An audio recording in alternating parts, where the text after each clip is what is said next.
Ah, Hello and welcome to the NF Show. This is episode 34. It's My Fantasy Life. I'm your host for this week, Evan Campbell, and my co-host, Noah Ward, is gone for the entire month, which is very sad. But you know what? Picking up the slack and making the show just as awesome as when Noah is on is my special co-host this week, Don Koopman. regular occurring co-host almost. Oh yeah. Almost. Yeah, you're part of the NF Show family by this point, Don. We love having you. Ah. Well, I'm Yes, and glad to be here. if for some reason you haven't listened before when Don's been on here, he writes for Go Nintendo. He writes for Nintendo World Report. He has an awesome YouTube channel, youtube.com/Nintendon1, where he puts up all kinds of hands-on impressions and videos. And then finally, and most importantly for the NF Show, which is NF Magazine's official video podcast, he is a staff writer for NF Magazine. Yep.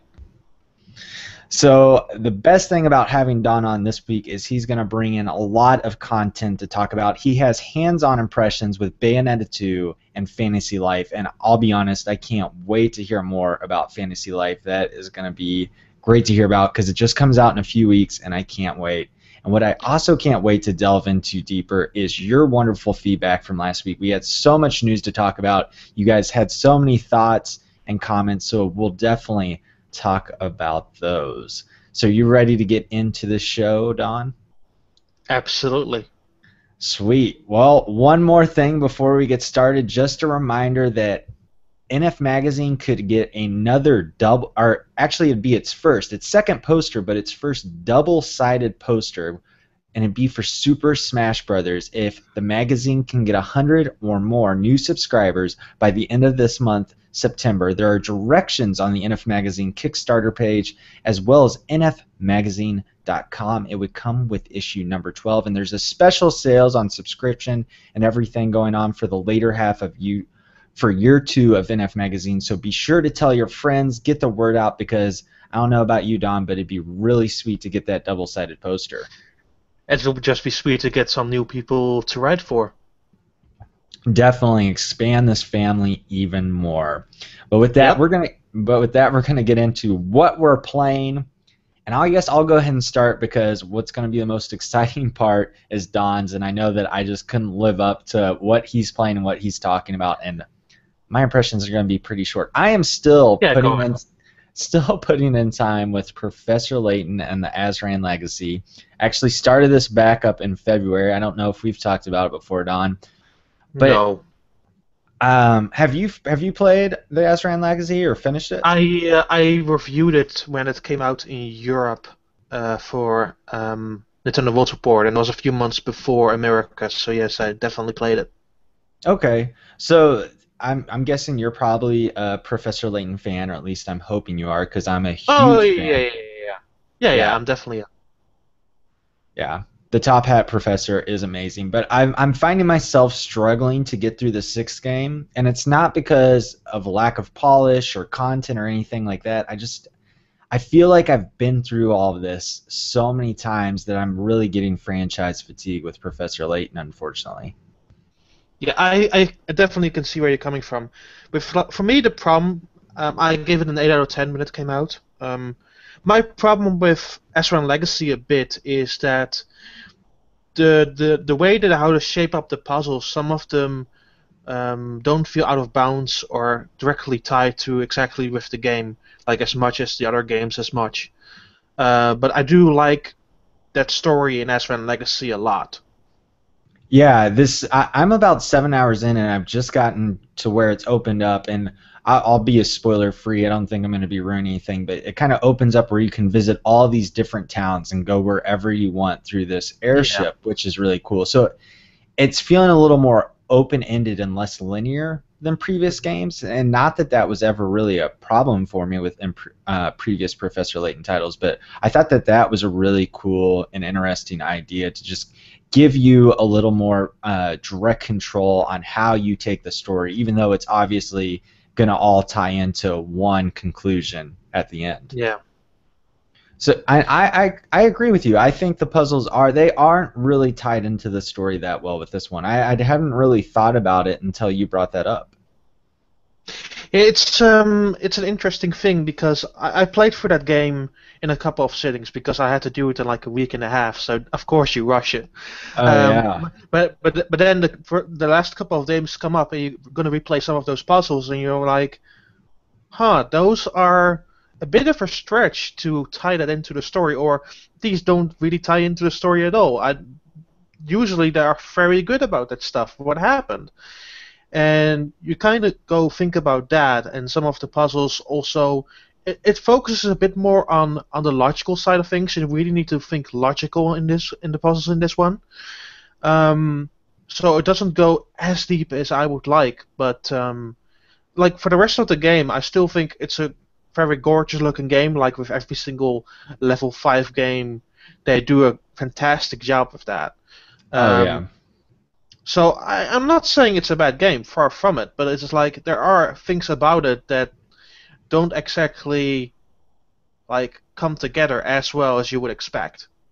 Yeah. The level 5's presentation is second to none, and I bring that up because I'm excited to hear about Fantasy Life. I've seen a lot of the trailers and everything, and it just looks so fantastic. But we had a viewer actually write in to talk about Professor Layton versus Phoenix Wright, Ace Attorney, and that was a game that initially when I heard about it, I think it was announced actually like back in 2011 or maybe even 2010. It's been out in Japan for quite a while, and I know it's been out in Europe, I think, for most of the year. It just came out here in North America, but people were wondering if I was going to play it, and I feel so burnt out that I don't think that I could get back into another Professor Layton game. I mean, first off, I probably got 15 more hours in this one, but I just can't see myself jumping into another one so quickly, which is sad, but at the same time, I am enjoying now my 6th Professor Layton game. He continues to be one of my favorite characters, so I can't be too sad about that.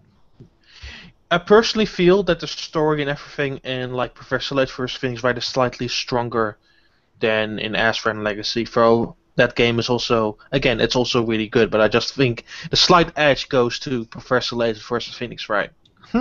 Well, I'll have to keep that in mind and down the road look at picking up and remember those comments. But speaking of looking down the road, we're going to get some hands-on impressions about some games coming out in the next couple of months. And we're going to start with Bayonetta 2. We just got a Nintendo Direct, and I think Europe just finally found out when it was going to be released over there. Nintendo hadn't commented on that, so that was kind of a worrisome note, but it's coming out in October over there as well as North America, correct? Yeah, we knew October, but we didn't know the date, and it's the same as North America, so why didn't they say us that earlier? That's so weird. Anyway, regardless of that, so Bayonetta 2, well, many people saw already a lot from it from the Nintendo Direct if they watched that. Like, they saw a lot of from the beginning chapters of that game, and also a bit more to be frank, but we're going to mostly talk about the beginning chapters. If you ever played the original, and that won't be everybody here in this audience, definitely. I would say it's once again all out nuts game, like really, really weird. And what I want to say to start really is that, like, I was a bit worried when Nintendo said they're going to take over the publishing rights for Bayonetta 2, because while it was a wonderful thing, and it's wonderful for those people that game is going to get made and they want to make it, at the same time, I was also a bit worried that Nintendo might shy away a bit from it. What Bayonetta exactly was in the first game. And after playing Bayonetta 2, I know for a fact that's not the case. They exactly knew what they were doing. Like, this is a proper sequel to the first Bayonetta game. And it starts out directly with, like, so the beginning of the story basically takes place at Christmas, but I don't really exactly apply that. And Bayonetta is going up for some shopping, and then just 2 minutes later, all hell breaks loose as these fighter jets all come across the city, and like angels from the first game come swarming back to attack the witch, and then exactly from yeah, I'm in for a ride again. Yeah, this is going to be fun, and I kind of kept that feeling for the first couple of chapters that I played. Like the dynamic, I would say that the dynamic changed, but over time because like from the beginning to end, Bayonetta 1 was like throwing as much concepts as you possibly can and being like very crazy with it. I feel that while Bayonetta 2 does the same a lot in the same regards, it's also tries to tell a more like contempt and more interesting story. Like it tries to tell so because what happens at the beginning of the game, like Bayonetta's friend Sean, who's also a witch, gets dragged into hell or Inferno as they refer to it in the game, and she has to save her within 24 hours or her soul just rots away. And that kind of changes the dynamic a lot because it becomes kind of a change to save the person that you like the most instead of this all-out rage story quest. And in some respects, I really like that because you can also get to profanity only to like a certain level and then be done with it. So like the story seems like very well paced in this one, like extremely well paced. How streamlined does this? I mean, you're talking about the well-paced, and I'm someone who I've never played the original Bayonetta. I'm very excited for Bayonetta 2. I think it looks great. And then there's obviously the great combo package where you can get both. But with Wonderful 101, and I know a lot of people love this and it's a cult classic, but one of my issues was there are a lot of times where it's just like the cutscenes or the story would just keep going, and I was just like, I get it. Can you just shut up and let me play the game? Is that what? I like that from Wonderful 101 to a certain degree, but like the aspects in Bayonetta 2 are similar to none. They're not the same. Okay. So I would say that Bayonetta 1 is a bit closer to that, if that makes any sense. But Bayonetta 2 does tell a bit of an other story, and I don't want to spoil it here too much because I feel that people should play the game and really experience it. Definitely. But I would suggest that if you never played the original before, do get that combo pack because some of the story elements in Bayonetta 2 will only make sense if you have played the first one. Okay. If you don't care about that, then go ahead and do whatever. I don't care what you do. It's a good game. but if you do care about that stuff, and really so, then do play that first game. That's very important. Well, speaking of playing it, Daan, how in these preview events, how are they presenting it? Is this something they're giving you the Pro controller? Is it with the gamepad? How exactly? With the gamepad. And that feels comfortable. I mean, it doesn't. I mean, I mean, the original, of course, I played with a 360 controller, so that was inherently different. But playing with the tablet controller, I like the button layout a lot. Like the length between the sticks and everything, like feels very comfortable in your hands, and that's why I like the gamepad to begin with. But playing that within like this very tight action game does kind of make a difference how well you can perform those moves. An interesting fact also is that if you are not able to really play the game or not very good at it, there is like a sort of automatic mode that you can do like very easy combos and still get the whole experience of it. And at the other hand, if you're not very good with the controls at all, you can play it on the touchscreen, which is not the way I would recommend playing that game. It's still a cool option. So you're talking about the gamepad. So are there just like hotkeys on the actual gamepad screen then to do the more difficult moves? No, you would do it exactly with the stylus. Okay, so like moving, everything you would do with the stylus. Okay. But what if you're not using you're using regular controls, then what's the gamepad screen presenting to you? What is it, just information? Is it not really much, I would say. I think it actually just copies like of mirrors like the actual TV screen. Okay.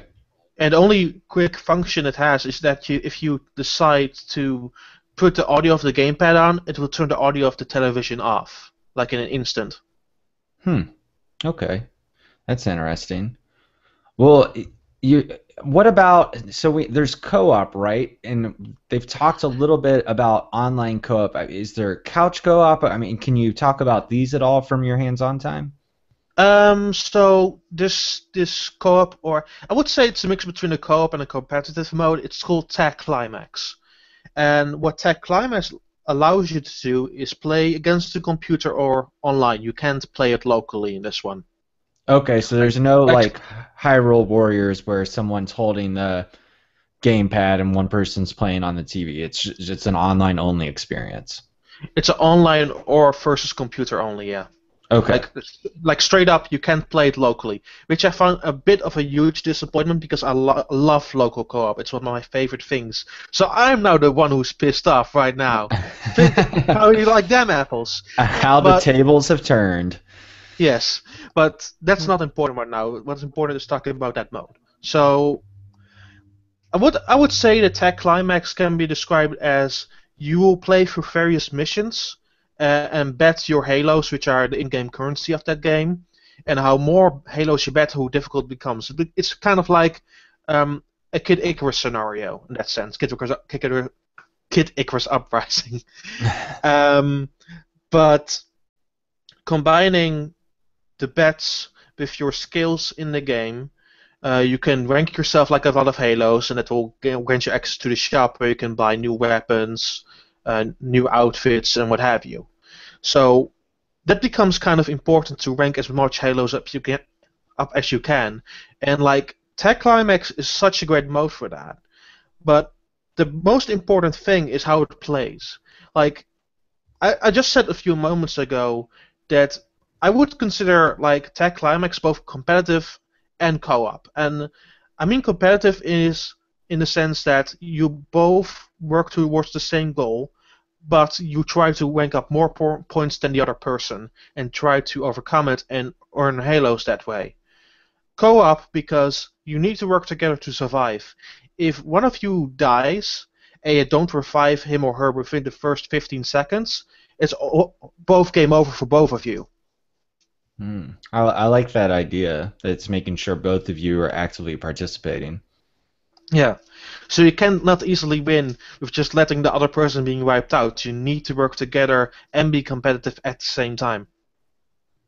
That's a nice twist. I'm really curious. I mean, this being a third-person action game, co-op is not something locally or online that you hear about or see very often, and especially we've talked about both you and I together a lot about the online capability, the online feature set of basically the Wii U and the game. So it's really cool to see Bayonetta 2 featuring online multiplayer. Yeah, and similar like in the sense of something like Tekken Tag Tournament 2 on Wii U. If you're playing versus a computer and you leave it enabled, you can get auto requests for playing online. That's really, really cool. And just so you're talking about competitive and also cooperative elements. Is this something that like you're posting a high score? Are there online leaderboards or anything, or is it just the online features just solely relegated to just playing with someone else? Yeah, it's totally relegated to playing with somebody else. For talking about Miiverse and stuff, there are like in many other first-party games, there are Miiverse stamps. Okay. There were stamps in what was it? Almost every single first-party game since Super Mario 3D World. Well, didn't Wonderful 101 have stamps to a certain extent? I guess they weren't called stamps, but weren't there like preset? Maybe if you posted within a level, sometimes it would have. I think so, but yeah, I think so. But this is definitely the Nintendo stamps for Super Mario 3D World, which is a really cool feature to have. I'm curious, did they talk about will the stamps be tied to like how well you perform in levels? Because Platinum games are all about grading I you. I can't not exactly talk about that how you get them, because Okay. also it's a part of exploration, so it's kind of like a bit too spoilery for me. Um, but it is something you would find in the levels itself. Awesome. So all in all, Bayonetta 2, should we be excited for it? Is it shaping up to what you'd want out of a sequel for the series? Like I said at the beginning, it's exactly what I wanted. Well, there you have it. There's not much time left until it comes out, so the wait won't be too much longer, and it's the perfect Halloween themed game, I feel like. And be sure, Mm. I think in Europe, you have to pre-order to get Bayonetta 1 and 2 together. There's a No, lot no, of no. confusion based around. I, I know the digital copies, people are like, wait, does it come together? And I feel like there's been mixed messaging. So how does it play out in Europe? so this is what they explained during the direct, and this is what I quote from the direct and how I feel about it. So at the beginning, so at the launch, there's something called the first print edition. The first print edition includes both games, um, a sleeve that is shaped like the Book of Angels, where you would get information from enemies from, and an art book. Um, this is already ran out in some European countries, not all, so people need to act fast if they still want it. So I would be very careful with that. Um, After that one is over, there will be a regular dual pack that you can still buy, but it won't be as fancy as the first print edition. It will just be a sleeve where both those games are in there. Of course, you can buy also just Bayonetta 2 on its own, and if you buy one of the two games on the Nintendo eShop, you will get the other one at a discounted price. Where it equals the same price as buying them Yeah, buying it. Yeah, I'm really curious to see how that goes. If just Bayonetta 2 will be like $60 and the original will be like $20, but if you own the second one, it'll make it free or whatever. I'm curious how they actually end up implementing that in the eShop. So that'll be exciting for me to see. Because I could see yeah, myself, if I go digital, maybe just buying the first one and seeing how I like it and everything, and then upgrade, or not upgrading, but then purchasing the follow up. yeah, definitely. I can see that.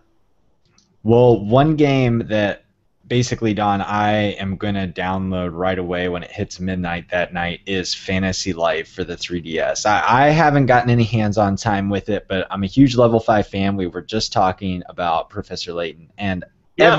everything that I read about it, I love the different job classes. I love the three-quarters view, which it really reminds me of Dragon Quest IX, even the art style to some extent. I know it's not exactly the same. And No. I love that there is online co-op for this title. Mhm. So what did you get to play? What did you get to experience with Fantasy Life, and what was your takeaway? Well, I got to experience most of the game. That I can tell you straight up. And that game is awesome. So I don't want to. So here's the thing. I don't want to talk about the story too much That's good for me. because I will tell you now why. The story is not very long, That's okay. That's fine with me. and it's a bit disappointingly short for me. It was a bit too short for my liking, what I would expect from a level 5 game at least. Um, but the story is just, to me, it was just a catalyst to what the real game was, and it was about the jobs, like going through all the motions, like being a miner, being a paladin, being a tailor, being a carpenter, that's being a magician, all of those jobs, and going through all of these tasks and ranking up, learning new skills, and carrying some skills over to your next job, and just become an overall a better warrior or a better person, or being able to do more in that playing world.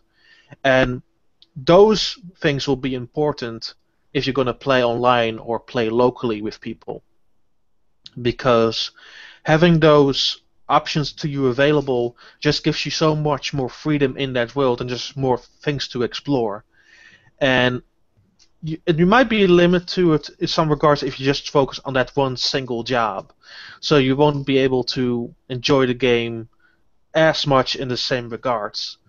And while you can still like finish the game with only just playing one job, like technically there's an end to the game, but afterwards you can still continue to play. Um, you won't get the same fun out of it. I feel you need to just go to one job, like maybe finish one chapter in the storyline, and just go to the next job and continue the process all over and over till you experience like a good chunk of them. Um, and that has been very enjoyable to me. Especially my favorite parts of that game was just being able to do something different entirely. So I've played for 5 hours as a paladin. You know what? That's good enough. Let's move on to whatever I can do next. So I played 5 hours as a miner. Cool, that was great. Just going into mines, collecting valuables, collecting the bounty for special items, that sort of stuff. Let's move on to the next one. I'm going to be a fisher for the next 5 hours. And that's how I kind of like job hop from job to job mostly for the entirety of that game. And it has been a really weird experience for me because I've not had a game as much that has been similar mechanics like these little tasks, but being so diverse in the tasks that you are presented with. It sounds great to me, and it sounds like it's less about kind of like a regular RPG. A lot of it's story focused, but this is more as like you called it. The story is a catalyst to just kind of get you into this world. But the real content isn't just playing one job and trying to finish that story. It's jumping back and forth and keeping you on your toes and keeping you interested in the experience and playing these different jobs. And then I'm guessing once you've leveled up, because you level up separately in each job, right? Or is there an overarching level system on top of that? So there is an overarching level system just for your character. So you'll continue to grow in strength, abilities, and that forth. But separate from that, like every single job has a job license. And by completing tasks and filling up the bar with stars, you will move up like a rank in that specific job and get new skills in that specific job and its elements. That's really cool and sounds really interesting. And can you mix and match those? I mean, is it like spells you get or anything like that where you want to mix and match and could bring over from different jobs, or are you kind of relegated to? You can still use like if you want to use magic while you're being a paladin, that's still totally possible. If you still want to like chop wood while you are a fisherman, that's totally fine. But you need to have the right skills in place to continue to do so. If you not have leveled well enough within that specific job or your specific abilities, because even the abilities have a separate like level bar, you won't be able to do that. So you need to continue to grow, continue improving those skills, and when you think you're done with enough growing with those skills, then move on to the next job. And I'm really curious about the fully featured multiplayer. You can play locally or online with up to 2 other people, so 3 in total. And is this just the whole games available to you in multiplayer? Are there like multiplayer specific quests that you'll go on? How does it actually... I am not entirely sure about that. Okay, that's okay. It's very intriguing to me, and you may not know this either. I've been trying to look around for it. Could we play Fantasy Life online together, or is it region specific? No, you can. No, you can. So Europe and North America will be able to play with each other and go online together. Yeah. Yes, exciting. We'll have to do that. And that is something I'm very much looking forward to. And then finally, for Europe, we'll get it a bit sooner than North America, so they will kind of have the edge in that. So that's okay. I can level up. I can play pretty quickly. And I was curious. We were talking about this in-game content. Now, some of these quests that you'll presumably go on later after you complete the story. Are you gonna have to like switch jobs on the fly when you're out on these quests, or are jobs only switched like at a hub town? Well, you can switch jobs in the hub town by going to the guild office, but if you have the sufficient skills to just continue playing with the current job you have, then it's not a problem at all. Okay. And did you experience anything? I know that you said you're not quite sure on the multiplayer, and you were playing a preview build, but is this something where you could see it being strategic enough where you need to plan out what each person is going to play job-wise, or is it more laid back, like just go in and have some fun with your friends? It's a bit of both. It can be very stressful if you do like a very hard like mission, but if you just want to have some fun, like toy around, do some very simple things, you can do that as well. That's really cool. That's definitely exciting. If this was just a single player game, I feel like I'd be pumped. But once they revealed that yes, online multiplayer and everything would be coming to it, it really, But really but got me even excited. if, but even if you can't find people locally or online for the time being, you can still like pull from the people that you have met and you are very good friends with, and allow them to join you on quests. That's pretty awesome. So overall, Fantasy Life, this is my most, just so you know, my most anticipated 3DS title. I know a lot Mhm. of people are excited for Smash, which comes out next week in Japan for the 3DS. Well, this week. Is it this week actually? It is Okay. This Friday.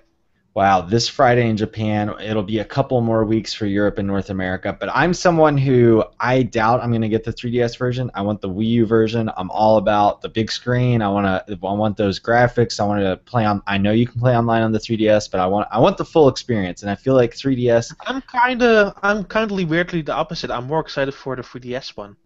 There you go. Well, it's a good thing that they did both versions. But Yeah. with that in mind, so when people talk about Smash, it's like that's my Wii U game that I'm most excited for this year. But for 3DS, it's like Fantasy Life. That's what I want. Hmm. So are my high expectations? You're saying I'll probably be pretty happy with the final product? Yeah, I think you will be. If you really like the story stuff and level 5 games, you will be slightly disappointed. I will be very frank in that. Okay. But it's a good game. It's a very good game.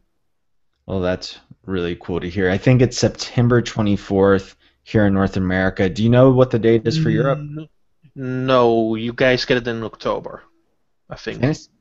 No, Fantasy Life September. I know. I've been waiting for it. I am very I, th- I eagerly think waiting. I think I think it's October for North America. We're gonna Last I heard. we're gonna do some on the fly reporting real quick. We'll let Don look that up to see who's right. But yes, that is my 3DS next 3DS game I plan on downloading. So I'll have kind of a level 5 double header here where I'm going from Professor Layton. October 24th in North America. It's October 24th. Man, I don't know why I was so getting those months confused. That's okay though. I have plenty of time with Professor Layton and Yeah. can relax some. In But I, Europe, we're getting it on the 26th of September. you Europeans and your fantasy life. Man, oh man. All right, well, I have a month and a half left to go. And that kind of puts it right there with Bayonetta 2. They're kind of going to go back to back then on the release date, so I'll have to figure out. I'm probably leaning That's a bit weird how Europe does that a bit better. I feel right now, because we are getting Hyrule Warriors on the 19th, and America is getting that a week later. So Yeah, it's a bit of a weird one. I'm not sure what's up with release dates as of late. I I'll be honest, I think Hyrule Warriors should have been August here in North America. I don't know about Europe, but I feel like that was a I think it should have been both August for both regions. yeah, it should have been like Japan because right now you're basically Hyrule Wars, and I don't know what the overlap is, but here in North America, and I bet in Europe too, it's all Destiny, and then they're gonna have to compete with Middle Earth, Shadow of Mordor, as well as Forza Horizon 2 and other Hmm. titles at the end of the month. And Hyrule Warriors will be fine because it's Legend of Zelda, but it's feel like it would have just been a better August title because August was a little slower other than Madden, but who knows? Yeah.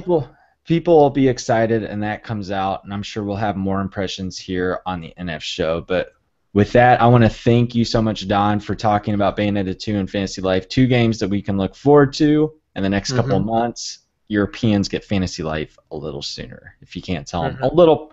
I'm happy for you all, but I'm sad I have to wait. But you Yeah. don't. But you all, viewers out there, don't have to wait any longer. We're going to get into your fantastic feedback. We have a lot of great emails, a lot of great comments because there was so much to talk about news-wise last week with the Mario Kart 8 DLC, the Super Smash Bros. News, the new 3DS, and the new 3DS XL. So let's see what you had to say. We're going to start with emails here, Don. First one up is from Andy Lapp, who says, I found out about the new 3DS 2 days after the Nintendo Direct in Japan. It looks really nice, especially the regular new 3DS. That's confusing.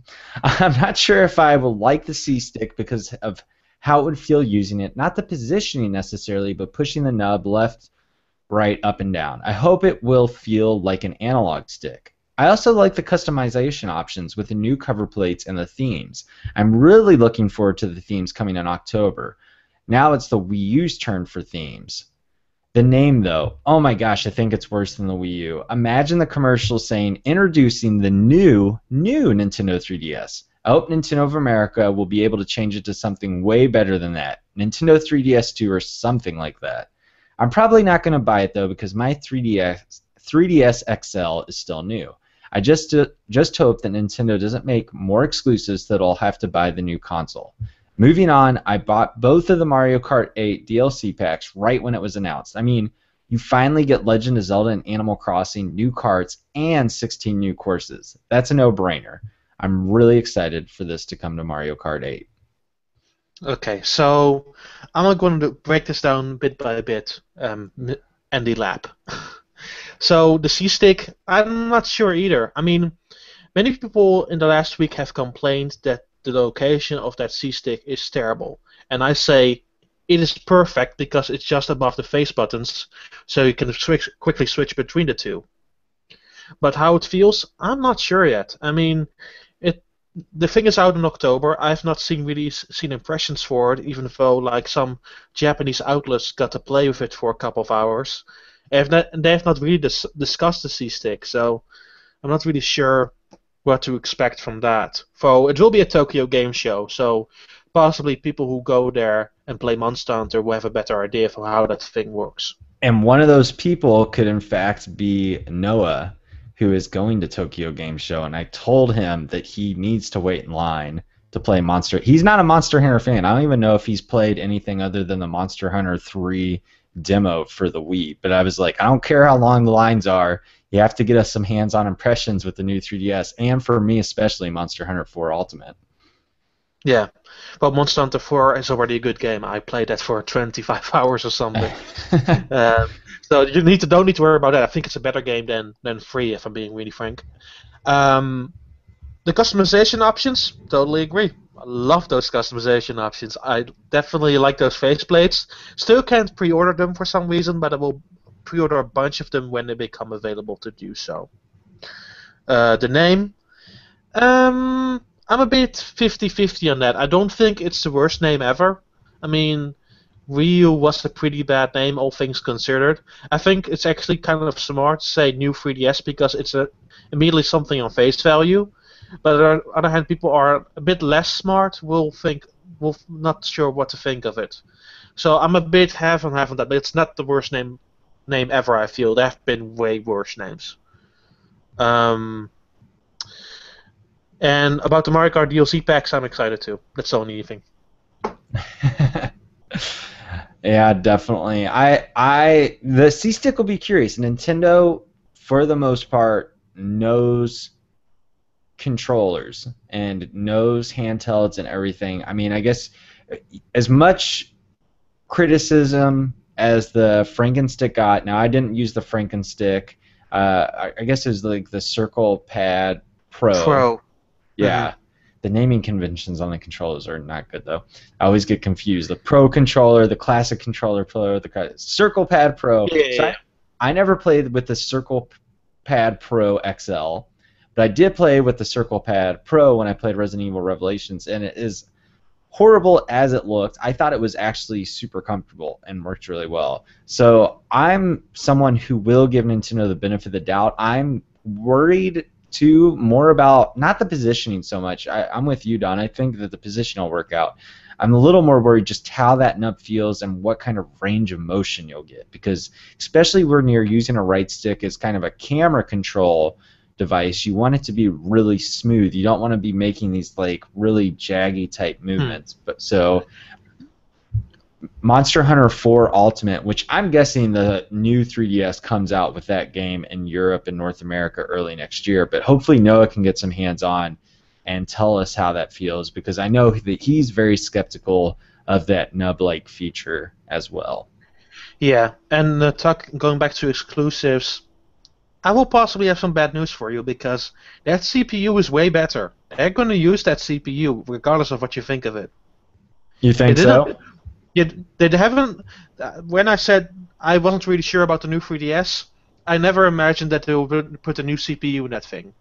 If they're now going to put a new CPU in that thing that has a clock speed that's way faster than the original 3DS, I'm definitely sure that they're going to use that thing. Or else, why would I put it in there in the first place? I guess a lot of people think it may be equivalent to like the DSi and how there were very few exclusives except for digital games, but you think that this could be a different scenario. Yeah, because the DSi was just slightly better than the regular DS. Not by much at all.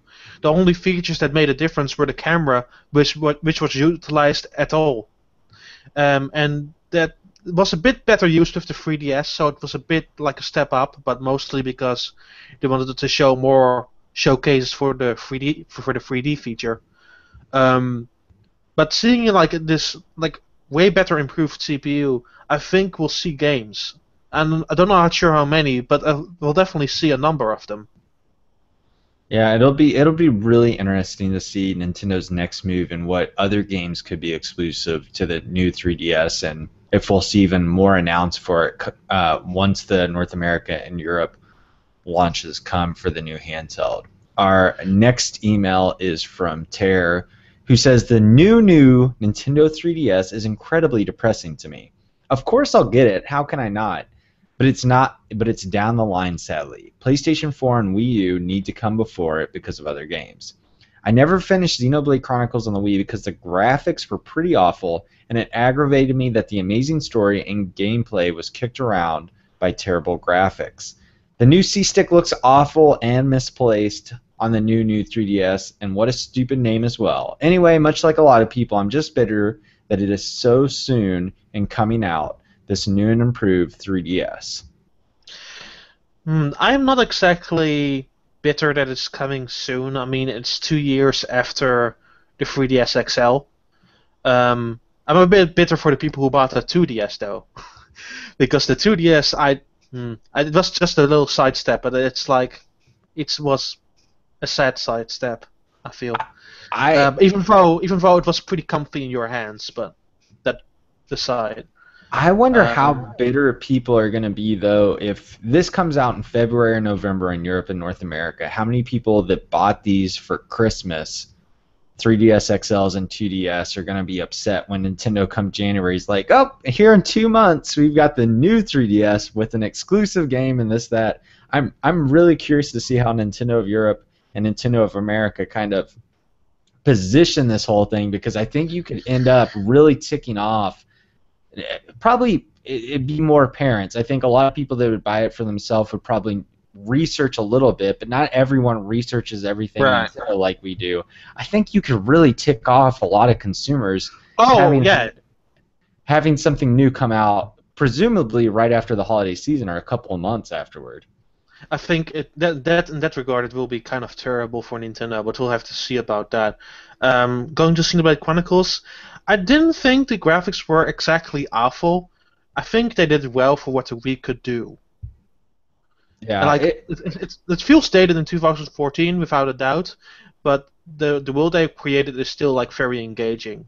And I think that would gladly replay it again on the 3DS. yeah. Our next email comes from Blake S., who writes in, I thought I'd deliver some early impressions of Professor Layton vs. Phoenix Wright for the 3DS, as I know you both have mentioned your fondness for the Layton games, as well as Noah's appreciation of Phoenix Wright. I really enjoy both series, especially the Ace Attorney games, and have been excited for this title to come to the West for a while now, even though reviews overall have been pretty average for the game. The presentation is fantastic with some well-animated cutscenes to be expected from Level 5. The soundtrack has been exceptional so far, which I know will excite Noah, with nice arrangements of classical tracks from both of the series. The title screen track alone is a fantastic listen. I'm still early on, but so far the gameplay has alternated between a Layton game and an Ace Attorney game, as the story has progressed. I feel that both styles could have been integrated in more interesting and innovative ways instead of just alternating, but I enjoy both gameplay types so much that it doesn't really bother me. I'm looking forward to continuing the experience and having both characters cross paths as the story progresses. Well, for me, that game is a bit of a blur now because it came out in February in Europe. And apparently, maybe somebody can confirm me for this, but apparently they've not changed a single thing since the European version. Apparently, it has all the British text in that game. Yeah, so I don't know if you know this. We've talked about this on the NF show, but the Professor Layton and the Azran Legacy, it's the British localization as well, which is a first. Really? Series. Yes. Really? So, yep, they kept it, and this isn't. I don't think it's because it's in British, but I've noticed a lot more. There have been a few typos and a few little wonky phrasings that have the Professor Layton localizations have been, I feel like, top notch. So it definitely felt like Nintendo, and I don't know if this is similar. I'd be curious with the Layton versus Ace Attorney, but it just felt like a B team almost had been assigned to it, and that could just be because the series isn't what it once was back on the regular DS. But yeah, I feel like it's possibly a new cost-cutting strategy for Nintendo or something else, but this isn't the first time. In Europe, it's like some stuff is phrased differently than in America. That's one thing that's for certain. Yeah. So in particular for Americans, it will seem odd, and that they haven't changed a single sentence in that game seems really, really weird. Like, I understand keeping the voices from the European version. I don't have too many problems with that. But if you not can record like a few additional lines just to keep the American audience happy, you're a bit weird. Yeah. Yep, but that's not surprising me because Azran Legacy, yeah. So when you see a word, but if they'd done that, why didn't they wait such a long time until August to release it here? Because if they have changed not a single thing in that game, why release it like 6 months later? I'm guessing because Azran Legacy came out in February, end of February here in North America. They didn't want to put them. Did Azran Legacy come out last year in Europe? Yeah, November. Yeah, so it came out in February here, and I'm guessing it's just NOA stacking their lineup. They had and that's stupid too. Yeah, so we could go on and on about, I feel like, the release schedule, and thankfully we're not even bringing up the Wii U's release schedule because I've gone on so much about that, but yeah. Hey, we're getting Captain Toad in 2015, so. Yeah, we're all winners and losers when it comes to that. All right, well, let's move on to the comments. Daan, our first one's from Nintendo Drive, who says, I wish the new 3DS X model had color buttons too, but my wallet is indifferent and will purchase it anyway. I will just say that I concur. I wish they both had the color buttons. I don't feel that the color buttons fit the metallic look extremely well. You don't like it on either, or you think it just doesn't look it looks good on the regular 3DS because it's not really metallic, but it doesn't really look good on the XL because it's metallic. Okay.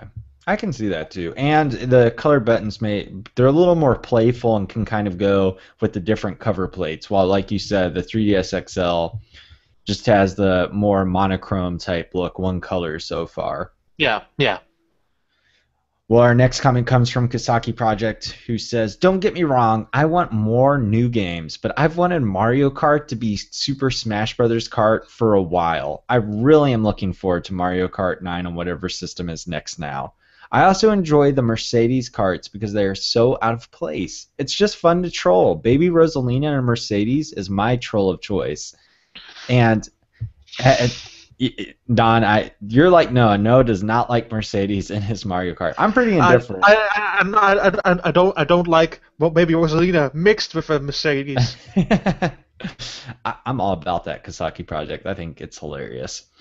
No, Kasaki Project goes on to write, you need to get Smash for both systems. We totally need weekly NF Show online tournaments like we did with Mario Kart 7 and Luigi's Mansion Dark Moon back when we did the Nintendo Heartcast podcast. We'll definitely look into that. I don't know if Noah or I or me are getting Super Smash Brothers for 3DS, but we'll see. I have said that before. I'm a huge Smash fan. I could see me kind of just going back on my word and picking it up for 3DS and I Wii U. would I would definitely like to do the tournament for 3DS, but it's something you have to organize, so it's not necessarily something that we can say on the spot here. Yeah, definitely. So we'll definitely look into that, and maybe we can get Daan to host a 3DS Smash Brothers tournament or something for Hmm. the NF show, and we'll definitely try to get more stuff involved. As if the online's easy to do and there's not a lot of tough exchanging of friend codes and everything else, then it's definitely something that we'll look into doing. And I know it's something we talked about with Mario Kart 8 that hasn't come together, so we'll have to look at Right. that as we move on to the future as well. Kasaki Project finishes up with finally, I'm excited for the GameCube colored new 3DS XL. It looks awesome. I didn't get an XL, so this works for me. I hope a twin stick supported version of Kid Icarus Uprising comes out, or Kid Icarus Uprising 2. I also wonder if Xenoblade Chronicles might be bundled with at least one of the new 3DS models when it comes out in America and Europe. Given there were like 2 DSi only physical releases and not that many Game Boy Color only releases, I think people are overacting a bit about the split user base. I mean, I feel that it's a bit more like a Game of Color situation where there will be a good number of games exclusive to that thing, but it will not be the overarching thing, but there will be more because they have put more effort into that unit. But we'll see. About Kate Icarus Uprising, like a twin stick version, sorry to say, but that's not going to happen. And I will say that because for the reason that the team that worked on Kid Icarus Uprising does not exist anymore. Yeah, that could be definitely one of the issues. I know a lot of people would like that. I know that's something that Noah talked about, and it's a lot of people's criticism for the game. I'm really curious if Nintendo will go back to Kid Icarus. I think that, though, is more likely. I don't think we'll see an Uprising 2, but it'd be nice if they added in that. It will be. I just feel for the people who had to market that game because from even from the start with the package, it was a bit of a disaster because how would you promote like a package with a 3DS stand and a bunch of playing cards? Yeah. Yeah, it is definitely a tough game to market. Kid Icarus Uprising is one of my favorite 3DS games, but I definitely take into account people's problems saying it cramps their hands and everything, but I doubt from Nintendo directly, I doubt we see much back content, back software that gets some kind of new support from the new 3DS. I think the only games that may get that are indie type games. Like I wouldn't be surprised if Yeah, Jules at Renegade Kid ends up offering something cool with Moon Chronicles where you could use the new C stick on the new 3DS. I think we might see like support from them. and we really saw it with Retro City Rampage that they're gonna support it at launch when that thing comes out, but there was a point I wanted to make and now I forgot. Oh yeah, the best system to play Kid Icarus Uprising on is the 2DS. Yeah, I've heard that actually. Yeah, I said it in the reviews and the things that I've did for it. Also, you can read a review in a few episodes back of, no, covers back of NF Magazine. Um, and there I mentioned in there as well that Kid Icarus Uprising is perfect because you can hold 2DS like easily in one hand with the control stick, and then with the right hand with the stylus. It almost feels perfect for that thing. Yeah, that makes sense. And honestly, I played on 3DS. I had like a pillow on my knees on the couch, like positioning it there, like holding it against the pillow, so I wasn't just holding it up. And I had the 3D off most of the time because the viewing angle was tough. So 2DS makes a lot of And sense. like, and the funny part is Nintendo, when the digital version of Kid Icarus Uprising came out, they gave me a digital copy of that game, and I just put it on this unit here. Just if people are listening to the audio podcast, I'm holding the 2DS and how I would play it like this.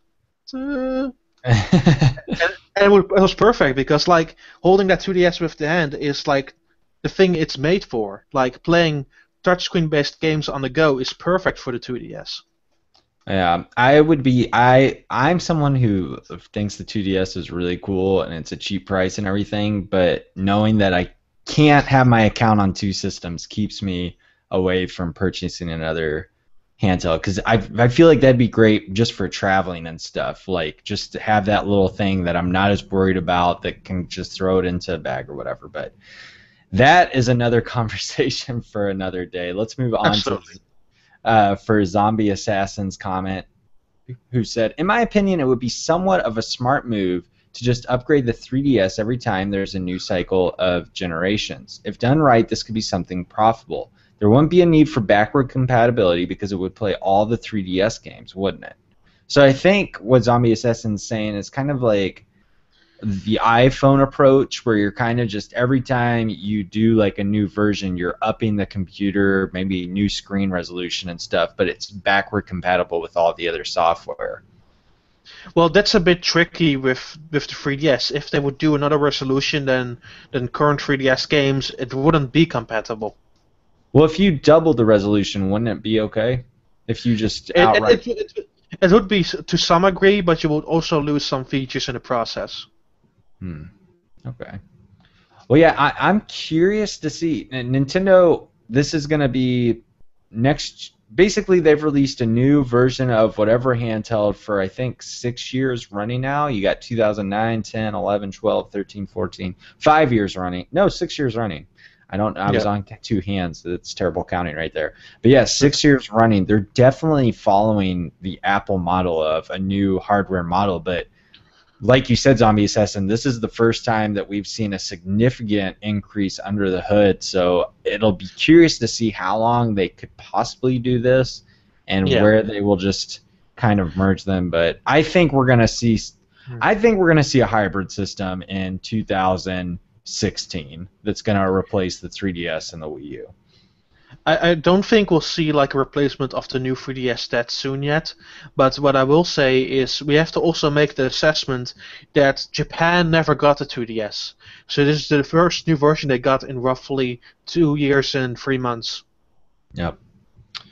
Our next comment comes from Benjamin A, who says, I agree with Evan. I love when comments start with this. I agree with Evan. As soon as I watched the live stream reveal of the new Nintendo 3DS and 3DS XL, I immediately looked at my 3DS XL and said, you are now garbage. I think this new upgrade is wonderful. I like all the improvements.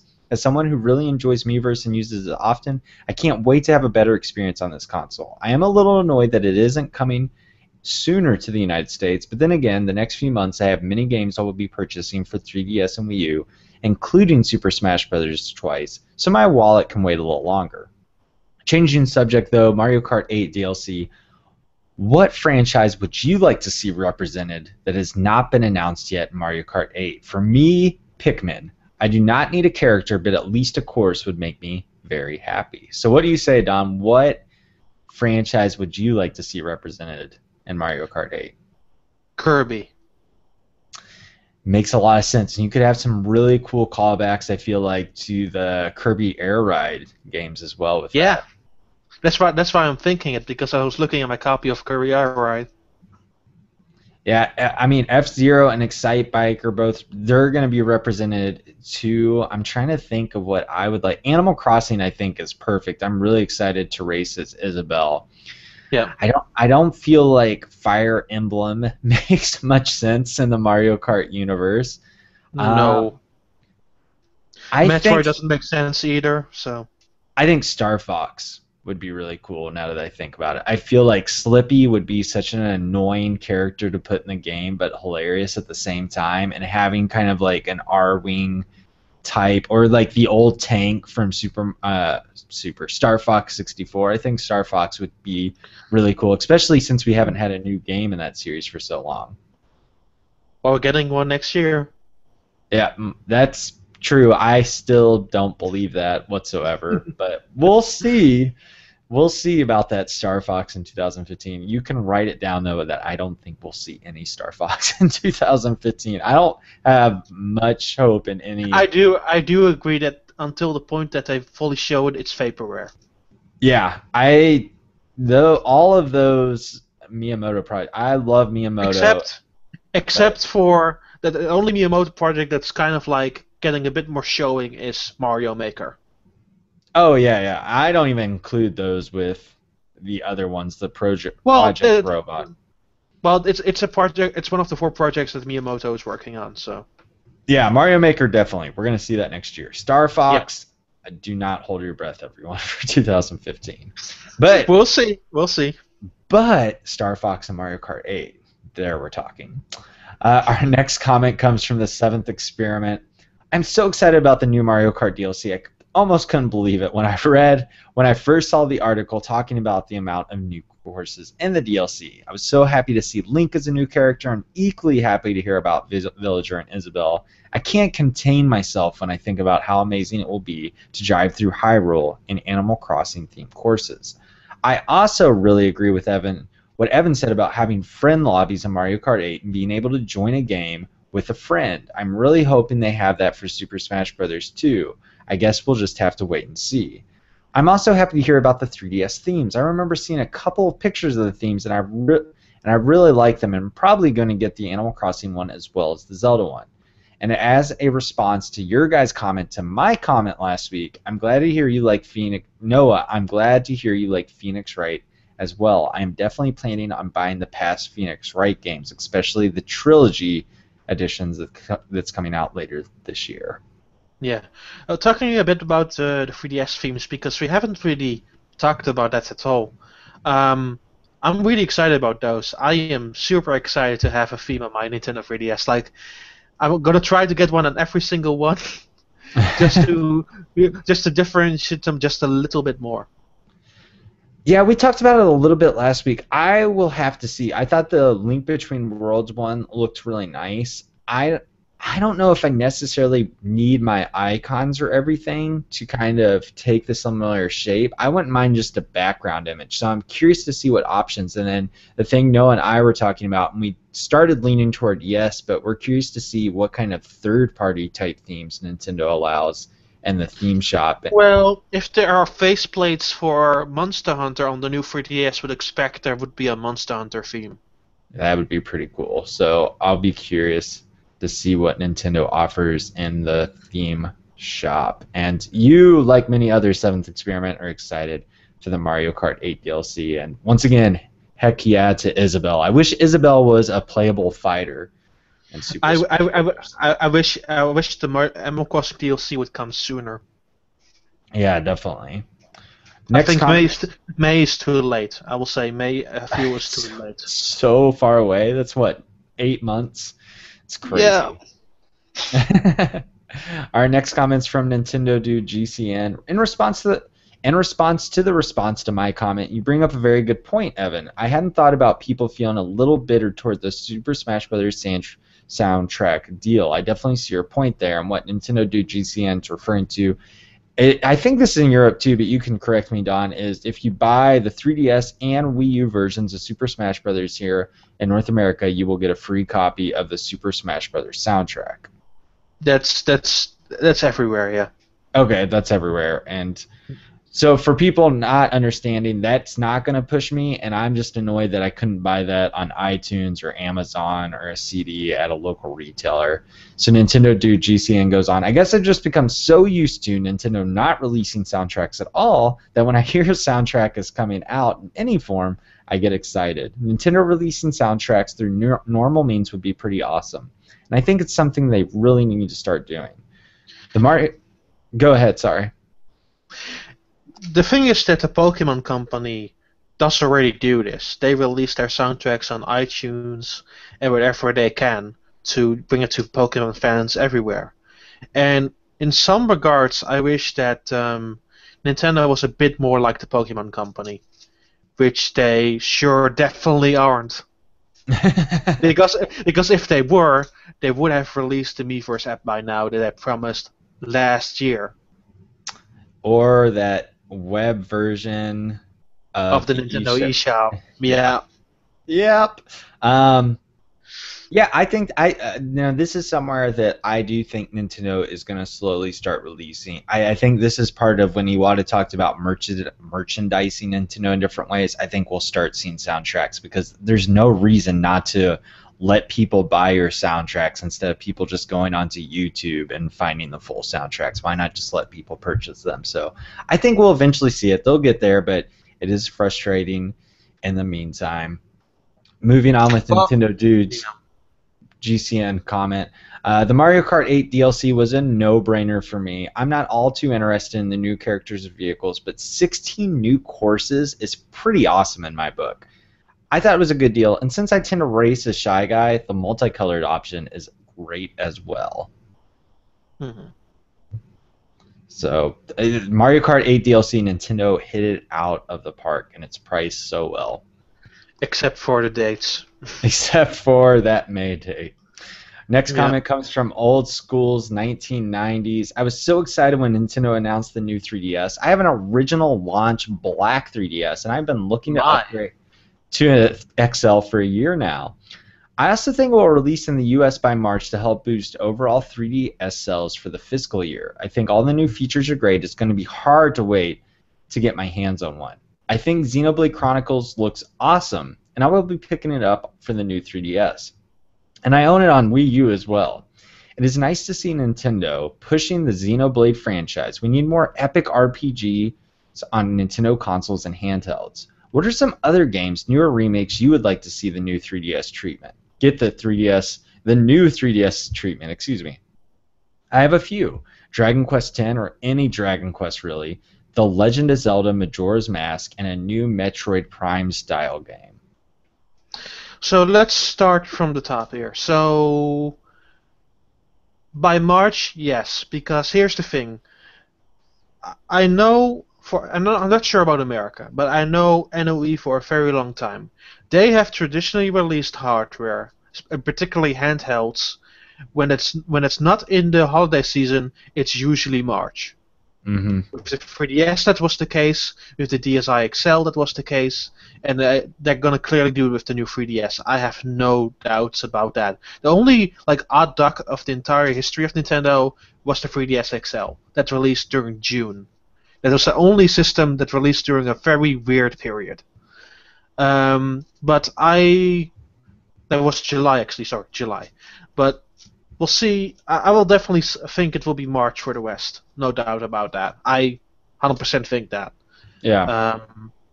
Talk about Xenoblade Chronicles again. Looking forward to that. Now talking about your free options here. Dragon Quest X. So that 3DS game. Well, there is a 3DS version out in Japan now for Dragon Quest X for the MMO. But the interesting thing is, you get it in a box, but it's not on a cartridge. It's actually a download game, and It streams. it streams the entire experience through the internet. Yeah, we've talked about that on the NF show when they first announced it, which is really curious. But I'm curious if there will be a new version though that takes advantage of the CPU, or maybe it doesn't have to stream as much or something. I'll be interested to see. They said that they're not going to do that, and they're solely only going to update it for the C stick. Okay, well that's cool. It'll get C-Stick support at least. Yeah. And also, like a little side note to that, every single game that supports the Circle Pad Pro is supported by the C stick right out of the box. Oh, I did not know that. There's a list for compatible games on the Japanese website, and that's how we also knew that Smash Bros. Doesn't have Circle Pad Pro support. Yes, I did know that part. Yeah. Legend of Zelda Majora's Mask. I'm not sure what Grezzo is working on, so possibly. And Nintendo has been teasing that for a while. Yeah, I feel like that if it is Majora's Mask and it's not a totally new Zelda game for 3DS, I feel like it'll be Majora's Mask. I guess it could be Twilight Princess now with a new CPU and everything. And I think it'll be like a game that's like it's announced and it's like, oh, and this comes out in 2 months. Like, get excited for it, 2 or 3. It's gonna be one of those classic like Nintendo. And with Zelda, I feel like that'll be okay. People will be pumped. But I really feel like if it's a remake, it's just gonna be one of those like it's gonna be here before you know it because Grezzo, I think they've helped out with a few games, but they haven't released anything since Ocarina of Time 3D. So I'm really curious. They released their own Street Pass game like last year. So that's true, but I mean, I couldn't see that being. I feel like that had to be a side project. They're not an extremely big team, so who knows? Yeah. A new Metroid Prime style game. We have been talking about a new Metroid for ages now, and every single year we become a bit more anxious ever since like Other M comes out if there will be a new Metroid game. And I'm kind of to the point where I kind of want a new Metroid game now just to be done with it and have that book closed, but it's like it doesn't seem like it's happening anytime soon. Yeah, it's one of those things that people really think Retro's making it, and if Retro's making it, I would say it's going to be a Wii U title. I would think, as I love the Prime games, but I think if we see a Metroid game on the 3DS, it's going to be a side scroller, kind of go back to the Super Metroid, Metroid Fusion. Yeah. Who would develop that though? That's my big question about that, really. I mean, yeah, I mean, there's that rumor going around that Next Level Games was working on a Metroid title, judging from that art design, which I'm just going to go on the record and say that's one of the worst art design stylings of Samus I've ever seen. So I am really glad that Nintendo killed that Metroid sound. That it just looked like the most generic thing I've ever seen. So I'm cool with right. that. But yeah, I don't know if that would be internally developed by Nintendo or if maybe Monster Games. They've worked with Retro now on the Donkey Kong series. Maybe they got some tips about Metroid, or I mean, Retro has done 3DS work with Mario Kart 7, so I really don't know. I Yeah. want to see a new Metroid game, but I don't know about that. But I think for like new 3DS games, I think we could see something like Twilight Princess port that once again is just to the new 3DS because of CPU. But I think what we're gonna see from Nintendo personally is we're gonna see like the next new Pokemon game that comes out, there will be some special content or better visual effects, or maybe the overworld will be 3D if you play it on the new 3DS. So it won't be a game that is exclusive to it, but we'll see games that are enhanced by the new 3DS. I will definitely see that we'll see a few exclusive games, but I feel it will be mostly remakes. Hmm. Because it opens the floodgates for it exactly. Like if Xenoblade is any indication, I think we'll see a couple of more. But what those are, I'm not exactly sure at this point. I'm not really sure. It could go either way. The other thing that I could see happening for the new 3DS, and I think this is a stretch, but I could see possibly now with the new CPU, and judging on how beefy it is under the hood and stuff, I could see maybe Monster Games is working actually on trying to port over Tropical Freeze. Now, obviously, it won't have the HD visuals, but I wonder if they could somehow manage to get that because Donkey Kong Country Returns 3D was a really big hit. Yeah. You know what Monster Games needs to port to the 3DS? Excite Bike World Rally. That's what they need to port to the 3DS. I would actually, now that you bring that up, Excite Truck would be an awesome game to have on the 3DS. They just need to make an Excite collection. Excite Bots, Excite Truck, and Excite Bike World Rally. All right, now we're talking. We need to present this idea to Nintendo because I am definitely down with that. Absolutely. Let's, And and also all the online play features and that stuff. They were amazing. Now you can play them anymore. yeah. So let's move on to the last comment, hey? Yep, our last comment is from Blue Dude 5487. Just want to let you guys know that I've been playing some Phoenix Wright versus Professor Layton. And it's fantastic. It's a great combination of the two series that you both really need to play. As for the subjects mentioned in the video last week, I personally think the new 3DS is great, although admittedly the name is terrible. As for Shulk, I'm happy to see him in Smash as it indicates Nintendo opening it up to newer franchises. I, for one, never played Xenoblade Chronicles on Wii, but I'm really looking forward to playing it on the new 3DS. Again, there's nothing wrong with this comment except for Professor Layton versus Phoenix Wright was switched the other way around, but No, I think Xenoblade Chronicles. I have it on Wii. I don't think I'm gonna double dip on that. I put like 30 hours in. I need to go back to it at some time. But I am really excited. I will definitely agree, Blue Dude, that Nintendo putting the support behind the Xenoblade franchise, this epic RPG, is really great to see. I hope Nintendo gets more of these like really big core franchises that are new and Yeah. really put some marketing effort behind them. But that wraps up our feedback for this week. Thank you all for so much great comments, so many great opinions, and so much good stuff for Don and I to go over together. It's always Yep.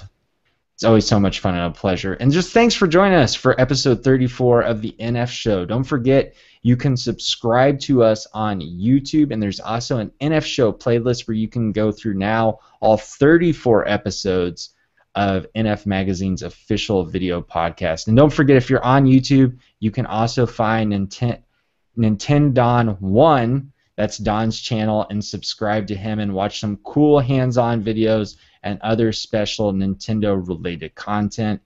Be sure to subscribe to and review us on iTunes. Please leave an honest review. We're not going to ask for 5 stars here. Just give us what you think so we can continue to improve this show. And finally, you can follow us on Twitter. I am at Evan Campbell. Don is at Nintendon. And finally, the most important Twitter account to keep following is at Nintendo Force. Mm-hmm. Just to remind you that Noah will be gone for 3 more episodes. We've got other special guests lined up to join us over the next couple of weeks, and I'm sure there's going to be all kinds of great content to talk about, especially with the Japanese version of Super Smash Bros. Coming. Tentatively, we have Neil Ronahan from Nintendo World Report and NF Magazine. He has a Japanese 3DS, so he will talk about that definitely next week. Yes, he will be here to talk about it. Tentatively scheduled, so hopefully there's not any last-minute changes, but he can talk about that, and I bet he'll be playing with you, Don, so he can talk about any multiplayer matches or whatever else, so that'll be really excited to hear about. But, Don, thank you so much for joining me this week on the NF Show. Thank you so much for letting me on for the 4th time now? You're a regular now. We stopped counting at that point. You're just part of the show. Okay, great. I'm going to get my own spot here, and it will be great. Fantastic. Yep, get that. We'll keep that 3rd seat warm for your 2nd seat when Noah or one of us has to dip out for an episode. But thank you so much. And once again, thank you all for coming to watch us. If you're live viewers, we're sorry for the delay, but we're glad that you joined us anyway. Yeah. And be sure to tune in next week. But for this episode, so long, and thank you for joining us on episode 34, It's My Fantasy Life. Goodbye, everyone. Bye-bye.